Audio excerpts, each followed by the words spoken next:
Hola, soy Javi Boñate y les voy a explicar un poco más para que logren entender acerca del modelo físico y matemático que se emplea en el principio de Heisenberg.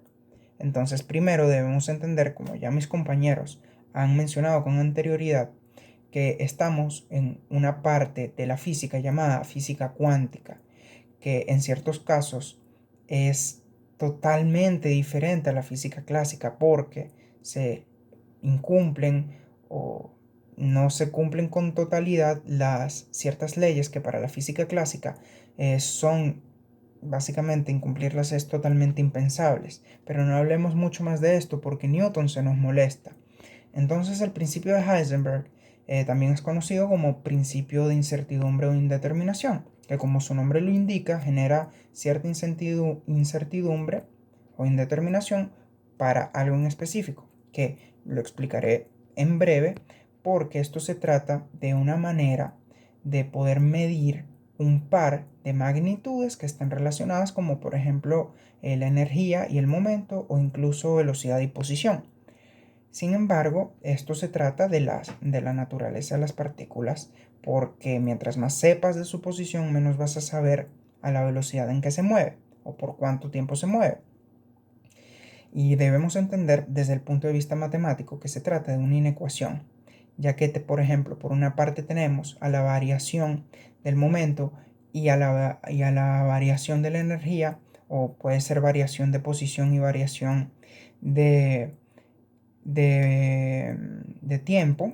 Y bueno, entonces tenemos eso por una parte y eso es mayor o igual que la constante de Planck, que posee cantidades básicamente mínimas para lo que es nuestro día a día. Entonces en nuestro día a día no nos damos mucha cuenta acerca de este principio, pero eso es porque básicamente vivimos en un mundo donde un segundo es casi nada, pero un segundo en este caso es muchísimo mayor que las cantidades expresadas en este principio, porque estamos hablando de algo que tiene aproximadamente, bueno, aproximadamente no, es algo que tiene más de 30 decimales. Entonces, por ejemplo, daré un ejemplo con un electrón como partícula, ¿verdad? Y si queremos saber su velocidad y la posición de dicho electrón, debemos iluminarlo para verlo mejor, es decir, saber mejor su posición. Y bueno, al iluminarlo nosotros estamos, por decirlo de alguna manera, afectando a su velocidad, ¿ok?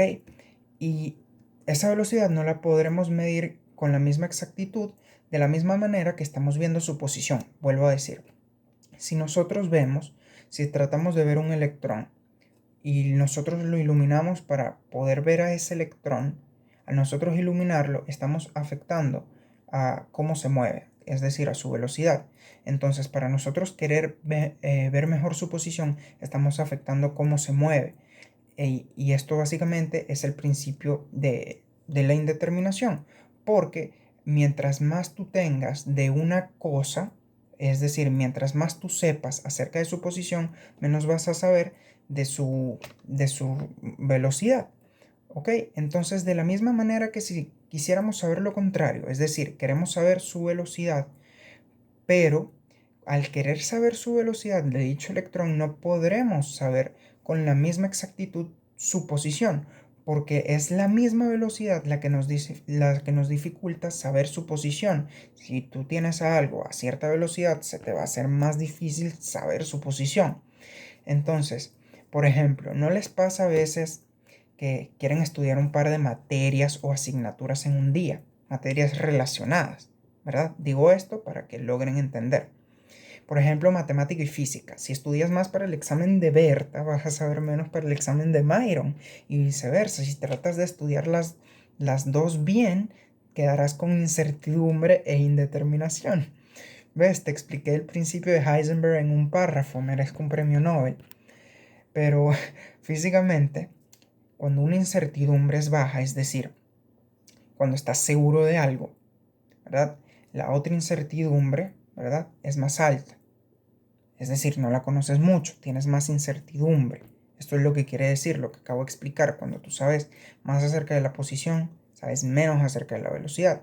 Y bueno, matemáticamente puedo dar un ejemplo para tratar de explicar esta inecuación. Y es el siguiente, es que si por ejemplo tú quieres hacer una mesa rectangular, sabemos que el rectángulo, ¿verdad? Su área, para saber cuánto mide, tenemos que multiplicar el lado, un lado por lado, ¿verdad? Para hacer un rectángulo. Entonces, si por ejemplo tenemos que esa mesa debe ser menor o igual que a 10 metros cuadrados, que es lo que por ejemplo nos dice la constante de Planck, que es cierto número, ¿verdad? Y que la multiplicación de movimiento y posición tiene que ser mayor o igual que eso. Yo lo quiero explicar con una mesa, y es que si nosotros tenemos que esa mesa tiene que ser menor o igual que 10 metros, ¿verdad? Es decir, 10 metros son mayores o igual que dicha mesa. Entonces, esa mesa tiene que tener un lado más pequeño y el otro más grande. Me explico. Si tú tratas de hacer una mesa de 10 metros y tienes 5 metros de este lado, ¿verdad? Tú no puedes hacer esta de 4 metros, no la puedes hacer igual de grande, por decirlo de alguna manera, la tienes que hacer es más pequeña. Entonces, si tú tienes este lado de 5 metros y este lado de 3, tienes que hacerla más pequeña, de hacerla de 2. Entonces, de 2 metros ya te alcanza 2 por 5, 10. Entonces, ahí lograrías tu objetivo, ¿verdad?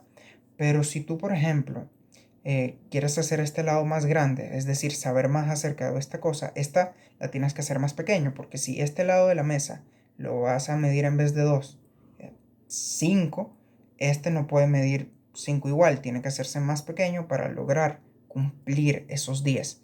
Entonces, espero haber hecho que ustedes hayan entendido esto bien, y si no, se lo preguntan a mis compañeros porque yo no estoy aquí en este momento, XD.